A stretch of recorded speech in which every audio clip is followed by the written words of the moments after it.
好，来继续来看，万昂馆长陈之汉宣布讲，伊要到中国探访，阁会专程做直播。伊强调讲，伊无收钱，嘛无政治目的。不过，万昂巴掌公布一段录音，是浙江统战部的官员讲，馆长伫义乌这个县区做生意，做跨境电商。这馆长透过直播，甲巴掌呛讲，巴掌每一届讲的话拢并且。 伊的话，敢要会当相信？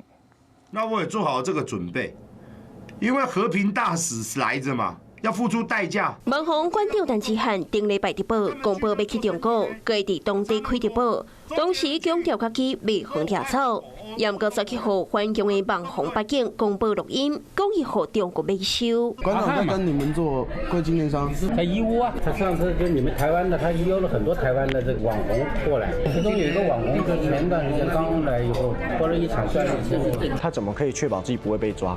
他去中国要做什么？所以他交换了什么条件？馆长顶礼拜直播公布去中国的行程，从北京到公布录音，讲是中国浙江中共统战部官员主动攻击馆长。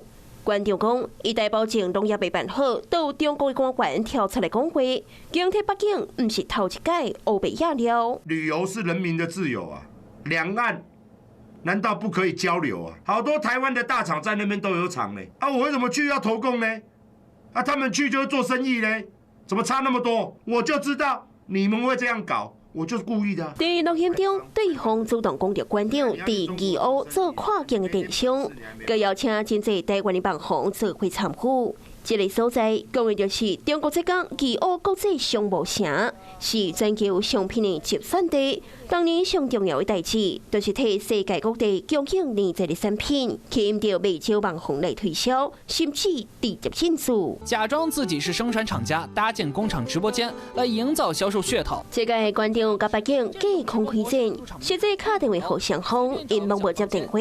伫馆长撤还之前，双方强行要还未收煞。